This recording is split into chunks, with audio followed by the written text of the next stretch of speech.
welcome to Walk the Walk. I'm Roy Kaunds, and today I'm at the Parnell Rose Gardens, and I'm with someone who may just be the kingmaker in this year's election.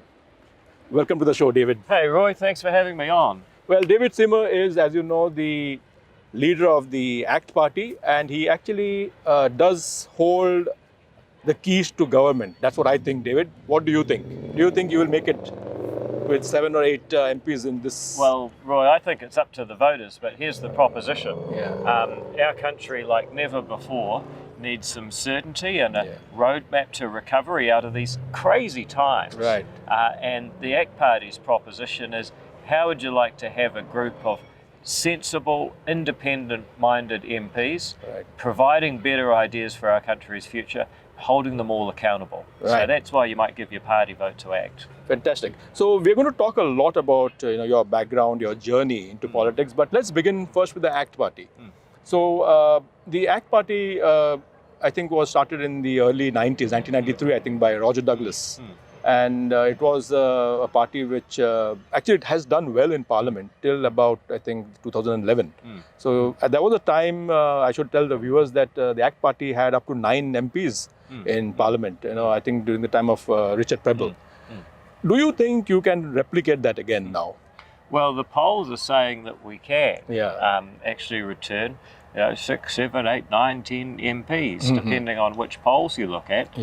We're doing pretty well. But of course, I always say it's up to the voters. I'm first and foremost a Democrat and a New Zealander, and then an ACT MP. So my first priority is we have free and fair elections and a high quality exchange of ideas. And if the voters make the choice, then actually they might find that having a lot more ACT MPs improves the quality of discussion in our parliament. Right. So let's talk about the centre and centre-right parties. Okay, so we have National, which is centrist. Some people would say they are leaning left now. And then we have you a little more to the right. So you would probably describe yourself as a liberal rightist? I mean, people get all mixed up with the different terminology. But I would just say, look, in practical terms, some people believe in state control. They want the government to decide more things, take more of your money, make more rules, control you. And then there's personal freedom. And we always come out on the side of personal freedom. Okay. So, David, let's begin with your political journey. I've read, while doing research on you, that you were from Whangarei. You have got a degree in electrical engineering and in philosophy. And then you had a stint in Canada. So let's talk about your growing up in Whangarei. You mentioned something interesting. You said that you had, or maybe your family had an electrical business. And you learned a lot about, cash flow and all of that. Talk us through that, that that's part right. of it. I mean, look, the background music to my childhood was growing up in a family that ran a business. And so I'd hear about exchange rates and the effect of exchange rates on copper prices, which affects the price of cable. If you sign the contract before you can buy the cable and the price changes, that's a real problem. Labour disputes, problems with employment. Sometimes most people come to work and do a great job, but sometimes people don't. And just practical things. They did work in the Pacific Islands where all sorts of things could go wrong because you're a long way from help. So, my background was learning about what it actually takes to deliver a contract and make payroll every fortnight. And my grandfather used to say about payroll, it's a lot of money on Thursday, son. And, I heard Grant Robertson say, the economy restarting, it'll be like turning on an oven. Really? I mean, the way they think about the economy, it's just this thing that gives you money. It's actually a whole lot of people who get up every day and do practical things to create goods and services that customers can afford, and also provide jobs that people want to do at a wage they're prepared to do it for. Where do you think current government is failing? Now, I'm going to talk to you about COVID in a short while, after I finish talking to you about your, childhood and your political journey. But I just want to digress into where do you think they're failing? Look, the problem with this government is that it's all about, you ever been to a sausage sizzle? Well, they got lots of sizzle, but they don't have the sausage, so they sell the sizzle and they do great marketing. I mean, you look at KiwiBuild. When they launched that policy, they had Dave Dobbin singing "Welcome Home" outside a house, and then Jacinda was there, and the TV cameras were there. It was all going to be wonderful. You know what? One small problem. The policy didn't actually work. You know? So great marketing, terrible delivery. Another way I could put it, you know, they can do the dance, but they can't do the delivery. That's right. I mean, I often say that they, you know, do the talk but not the walk. Just to well, exactly. Well, see, we're doing the walk now. So there you go. But I mean, look, that's and ultimately it comes down to problem definition. It's like if you look at the KiwiBuild thing, the problem is not the price of houses. The problem is the price of sections, and you got to analyze the data and define the problem. Otherwise, you'd never come up with the right solution. So if you want, in a nutshell, great marketing, no problem definition, and the solutions don't work. So one of the big influences in your life has been your mother. And she was very unique in the sense that she was one of the, I think, last people in the Western world to have suffered from polio. And when she was growing up, I read somewhere that they said that she wouldn't be able to do anything. But she ended up actually being a remarkable woman. Can you talk us through that? So look, my mum was one of the last people in the Western world to contract the polio virus. And she was born the year that they brought the vaccine here. But she missed out. So I've always been in favour of vaccination, so was she. But because she was disabled in the 1950s, you know, back then we treated disability differently. It's quite mean. And so people said, look, you'll never walk, but she had amazing operations that allowed her to walk, lots of help from physiotherapists. They said you never drive, never have children, never have you know, a degree, and you never work properly. So she got a master's degree in pharmacy. She became the chief pharmacist at the Northland DHB. She had children, me and my two brothers, and I always say they were half right about her driving, which wasn't that good. But you know, so but it's a story about individual determination. An ACT says you can make a difference in your own life and the lives of those who you care about. You don't have to be just fodder for politicians and their grand government schemes. So what do you make of the welfare state, or rather the way welfare is administered in this country? Look, the welfare state's been a total disaster. And here's the thing. You can't just assess it by all the people who have done well if those people would have done well anyway. So there's a lot of people who have done well but didn't need help. The people that need help are the people that are really suffering and badly off. And so you got 300,000 working age adults on a benefit before the COVID crisis. You know, that some of them been on the same benefit for generations, and that's a disaster. I mean, the real issue right now is that in the wake of COVID-19, this government has borrowed $140 billion. You know, that's $200 billion of debt. You divide that by the number of families. If you're a family of 5, the government just borrowed $200,000 on your behalf. Now, for the party that's supposed to be on the right, campaigning to spend even more money is irresponsible. So let's go back again to, you know, your growing up years. So after you grew up in your teens, you were in Auckland University. You, I think, are an electrical engineer, and you also did philosophy. And then you went off to Canada. That's right. So and you worked in a think tank. So you know, so and from the last few minutes that you've been talking about, it's very clear that you are a person who you know, who's an analyst, and you think, and you know, you are into, you know, numbers. You don't just come and, you know, just say things, you know, from thin air. So talk us through how it was to work with a think tank, and how do think tanks actually influence politics? Well, I started off as an electrical engineer, so I did that for a while. I got offered this job in Canada doing something totally different. So I stopped being an engineer. I went and worked for a think tank. And the way to think about it is it's like a private university that does its own research and tries to influence government. So we used to have lots of battles about taxes and taxi regulations. You know, I was saying a long time ago that if the taxi industry didn't reform, then something like Uber would come along and blow it out of the water. And that's happened. So it was all about trying to get ideas into government before they happen. And I think that's the great thing about think tanks, that they actually, using data and research, they can actually predict how things will pan out in the in the future. Yeah. Well, and it's about defining the problem. So if the government listened on housing, it would have realised the problem's a lack of sections, not a lack of houses. Right. And if they solved the right problem, they'd get a better solution. Right. Yeah. So after you came back from Canada, you actually were actually part of the ACT Party as a youth. What do you call it? The young. Yeah, ACT on campus. ACT on campus. That's it. Yeah. So you were actually already a member of ACT at that time. Well, I didn't get involved until I was about 22. I think it was the 2005 election that I stood and I joined. So I'd been a little bit involved the year before that. I see.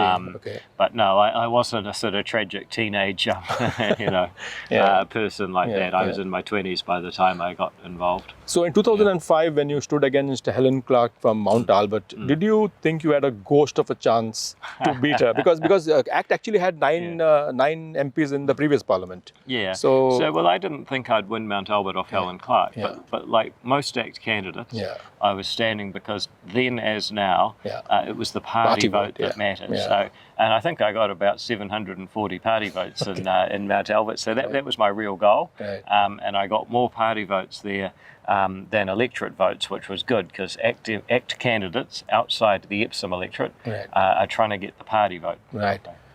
I just want to digress a little bit because I just thought of it now that I saw an item on TV about your car. You have built a car and you built it over many years. Tell us about it, and we'll come back to politics in a minute. Well, so when you're 14 or 15, you think you can do anything, right? And I was like that. So I designed this. I got this design out of this book called "Build Your Own Sports Car" from as little as 250 pounds. It was an English book. And there's something in that from as little as, so costing a lot more than that. But I started off with tubular steel, and I was literally, saving up to buy each tube just about as a student. And I welded it all together. Yourself? Yep. And then eventually, actually, I did get a professional to do some of the welding because it had to meet standards, and I'm not a certified welder, but welded most of it. And then I got the whole thing registered, put an engine in it and stuff. And the thing is still registered and road legal. You're still allowed to drive it. I saw you driving it on TV. And it sounded quite good. It's good fun. It sounds great. It does sound good. But is it? I mean, is it something? I mean, can you go far? That's what I mean. Or is it just? Well, it's not the most comfortable thing, and it's got no roof, so you got to hope it doesn't rain. So it's a bit more fun than fun than function, I got to say. But there you go. So after you came back from Canada and you joined the ACT Party, and you stood in the first elections, talk us through what happened after that. Because then the party started, sort of going down under. I think from 7% you came down to 1% and you only had 2 MPs that year. So ACT had a difficult 10 years, basically, but it's recently started to recover, and I think it's recovering because we've been really, really principled. Like I've been 1 against 119 in Parliament. If I think something's wrong, I'll say so. But we've also been really constructive. So, while we stood against every party, we've also been prepared to work with every party. And I think that's been a really, really great thing. Like what you mentioned, 1 against 100, actually I think is literal because during the gun law, buyback, you were the only person who voted against it. 119 to 1, and you were that one dissenter. That's right. And look, those laws were wrong. I mean, it's not about guns. There was 1.5 million guns in New Zealand before, and there's 1.5 million guns in New Zealand now. That hasn't changed. The question is, do we have good laws? And these laws have basically created massive distrust. They've alienated a group of people, and they've really damaged New Zealand's reputation in a lot of ways. So I think it's important that we actually close the loopholes that the Christchurch terrorists use instead of just bluntly trying to punish a bunch of people who did nothing wrong. So what is the solution actually? Because the gun owners, I've spoken to quite a few of them, I've interviewed some of them, and they are actually very angry because they use guns for recreation or target practice or whatever it is. And apparently what I've been told is the laws actually also apply in the firing range. It's not about carrying a gun on the street. So what is your stand on that? Well, the 3 latest laws that they made, or the 3 big changes in the latest law. So invading the doctor-patient relationship. So if you have a firearm license and you go see your doctor about mental health, they have to report it to the police. That's terrible. Registering all firearms sounds sensible, incredibly dangerous. One of the most dangerous things the government can do is make a list of where every firearm in New Zealand is, because if they lose it, that's a steel to water list. And finally, they put a whole lot of rules and regulations on the way that gun clubs have to operate that really mean that people won't operate the clubs. Some clubs will just fold because they can't do the admin. And then people will go and just fire guns out the back of the farm or do stupid and dangerous things. So look, all of those things are really worrying. But what we need to do is solve the real problem. How did an Australian terrorist manage to get a license and buy the ammunition and do everything he did, and no one even asked him what was going on? So we've got to fix the system, but we've also got to restore trust in the system. Let's talk about two of your two things that you did when you were in Parliament. One is you worked on the charter schools. So talk us through that. Do we need charter schools or no? How does it work? And should the government fund it or no? I believe that if you're born in New Zealand, you have the right or the entitlement to education funding. And I think that we should have that, because some people have parents that either can't or won't pay for an education. So I think there's a good case for the taxpayer to fund your education. Here's the next question. Should you be able to take your share of the funding to a school that you choose? So ACT policy is a student education account. We set up an account for you. It's restricted. You can only take the money to certain registered institutions, but you can take your share of the education funding where you want to go. So if you want to keep taking it to your state school, fine. You want to go to a different state school, fine. If you want to take it to a private school, fine. If you want to take it to a charter school, fine. So, we're saying we're going to put the parents in charge of their share of the education budget, instead of just saying, oh, the government's running a school, if you don't like it, go, So it's all about choice. It's all about using your share to choose your education. So you did a lot of hard work in this space, and then Labour came and undid all of that. So charter schools were a great option. And particularly an option for kids who are disadvantaged. We got too many kids in this country who never get an opportunity. And those kids, you talk about fees free. These kids don't even get to go at all. So, we've got to do better for disadvantaged kids, for the country, for the next generation. We've got to do better. And charter schools did that. What you're saying is that if the government is using taxpayers' money, the people using that money should have the choice to go to the type of school that they want. Yeah, exactly. So I think the taxpayer should fund an education for every child. But we need more types of education. I'll just give you an example with charter schools. So one of the big problems is kids that don't even go to school. And what these charter schools did is they realized that was a problem. So they hired people. Like one school hired Filippo Levy, the former Otago Highlanders lock. And if you don't go to school, Filippo Levy will come around to your house, and then you go to school. But seriously, he was a great mentor, and the kids looked up to him. A lot of the kids have no male role models. So to have a guy who used to play rugby for the Highlanders was huge. And the school could hire someone like that because they had the flexibility. We think we should fund schools like that. Now, they save money on other things, like they didn't have flash buildings. But anyway, we think we give them flexibility and they'll do a lot better. So talking about rugby, again, just to digress, I read somewhere that you actually coached rugby when you in your youth, did you? I coached rugby at Auckland Grammar for 5 years. Did you? We won the championship 1 year. Wow. And then I coached rugby in Canada for 2 years. And what I learned coaching rugby in Canada is that the players I had at Auckland Grammar were very good players. So you're not wasn't just my coaching. So you're just not a numbers person and not a policy analyst only. You've got a lot of other interests. Well, everyone does if you start thinking about all the things you do. I heard that you also a bit of a musician. No, mate. You know why I had to do Dancing with the Stars? Because my music's even worse.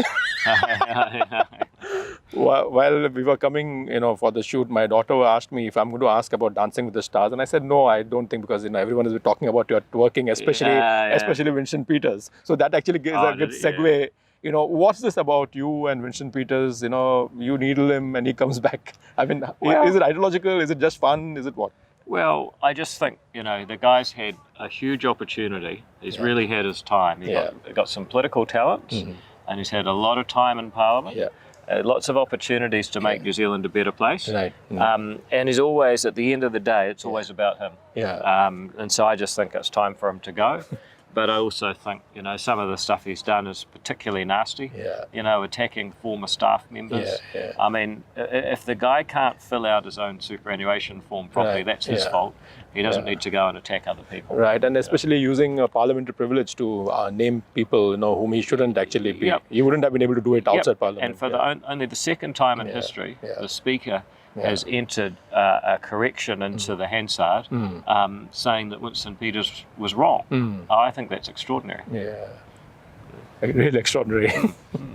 So, one of the things that you're known for, and I think you'll go down in history, is for the euthanasia bill, or as it's known as the end of life choice bill. Yeah. Right. Is it true that you actually passed up a chance to be a cabinet minister because you wanted to work on this? Yeah, that is true. Yeah. So John Key called me in about 2016 and said, right, I want to make you a minister. So, you get a big pay rise and the limo and the title, honourable and all that. But I realised that lots of people have been ministers and achieved nothing. Winston Peters is a good example.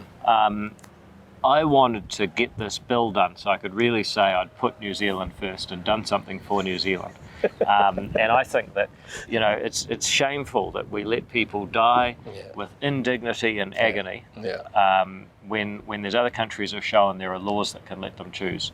So we're going a long way with this. And I think it was worth turning down a minister so New Zealanders can have their say at a referendum on this bill. Right.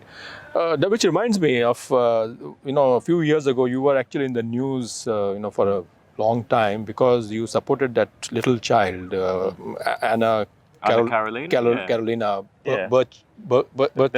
Burcham. Yeah. So tell us about it, because I saw some articles and I remember, seeing you actually going out of your way as an MP to support her case. So what was it about?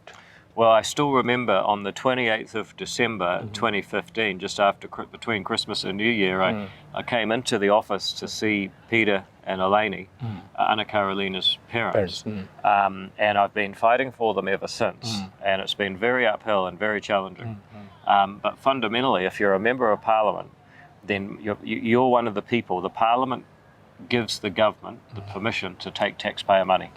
And the only recourse you have as a local person is to make sure your MP gets you value for money in return for those taxes. Right. So this family paid their taxes all their lives. Their daughter was very ill, went to the hospital, and first they wanted to turn her life support off and let her die.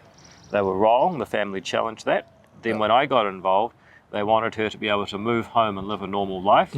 It's costing $1.5 million a year to keep her in the Starship Hospital. The hospital wouldn't let her move home. Eventually we won that battle. It went on for years. And now she lives at home and their life's a lot less stressful. Right. But still the battle continues. And we can't go into all the detail, but the Starship Hospital is a wonderful institution. But some of the people there have acted, in my view, disgracefully. Right. So you did this purely as an MP? Because you felt it was a duty to help your constituents. So that's your number one duty, is to be a representative of your constituents. Right. Absolutely. Let's talk about free speech. Now, you have been a great advocate of free speech, and where do you think this stands now? Because on the one hand, we have the left, or the people from the left-wing dispensation, saying that free speech is in danger. And on the other hand, you find them that they already try to stifle any voices which don't agree with their viewpoint or their worldview. What do you have to say about that? Well, look, the first thing I'd say is that I think one of the biggest, probably the biggest challenge we face today is not actually health or welfare or education or COVID or crime. It's a problem that's underneath all of that. And that is our ability to solve problems in a civilized way and disagree without attacking each other. Right. Because at the moment, if you are on the wrong side of an issue, then people don't just say, I disagree, they attack you personally. And they attack your identity, and they say, oh, well, you're a white person, you don't know, or you're an Indian person, you have this view, whatever. We've got to get the ability to have civilized debate back. But what would make it far worse is the government getting involved by actually having something like the Human Rights Commission that can tell you what you can and can't say. And because how do you know what is hate speech? It's just a matter of opinion. So if you have a different opinion from the Human Rights Commission, they can lock you up or put you in jail. You know, and those people have no sense of humor.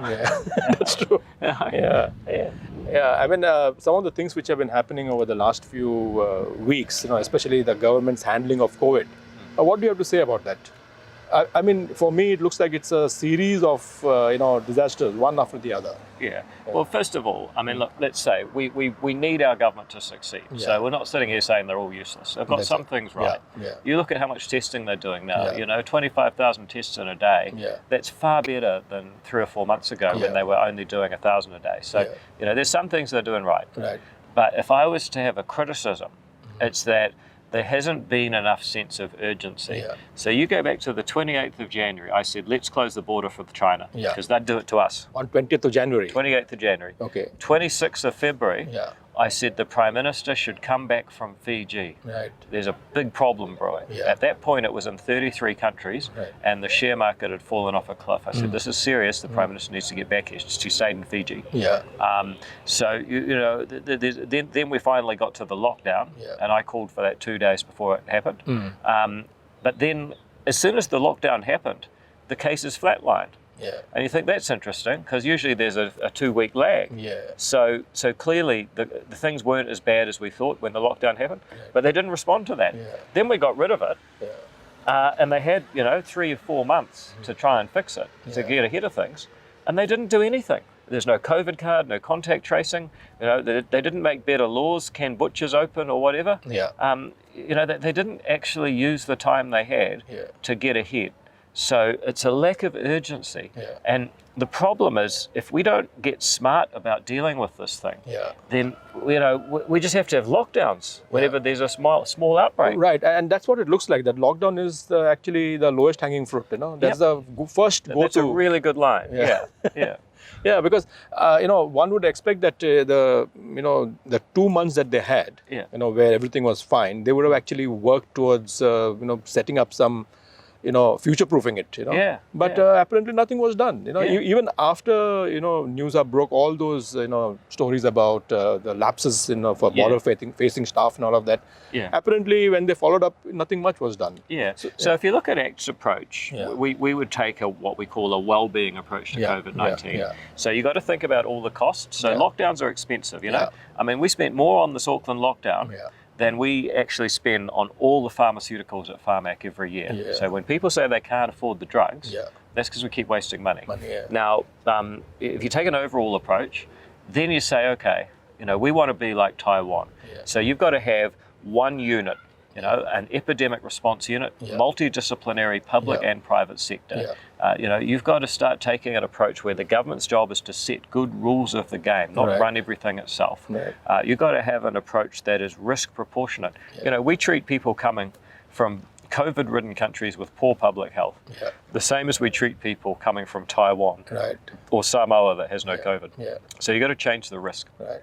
Then you got to get better technology involved, and then you got to constantly compare yourselves with the best. So we compare ourselves with Victoria. The government says, "Oh, you're lucky you're not Victoria." That's what she said today. Yeah, I know. Lucky you're not Victoria. Well, we should be comparing ourselves with the other 6 states that are doing well. Losers compare themselves with losers. Winners compare themselves with winners.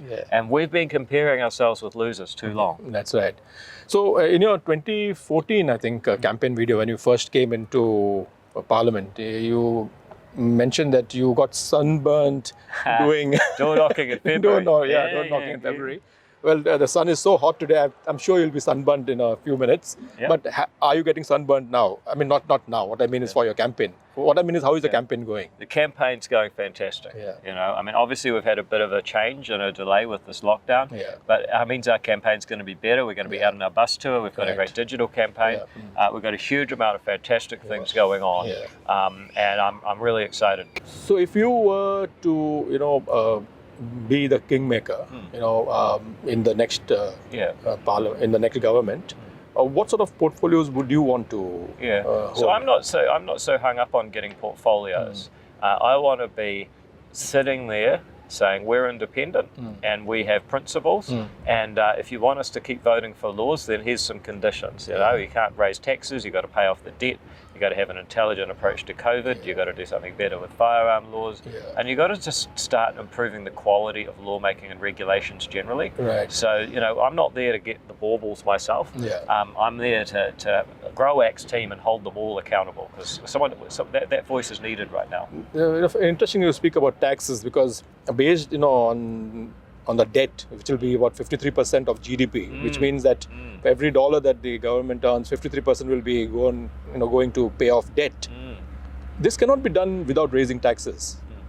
I mean, what's going to happen? I mean, I disagree. I mean, the Green Party thinks you've got to raise taxes, but they will raise taxes at any excuse. Labor would probably like to raise taxes, but they're too scared to say it.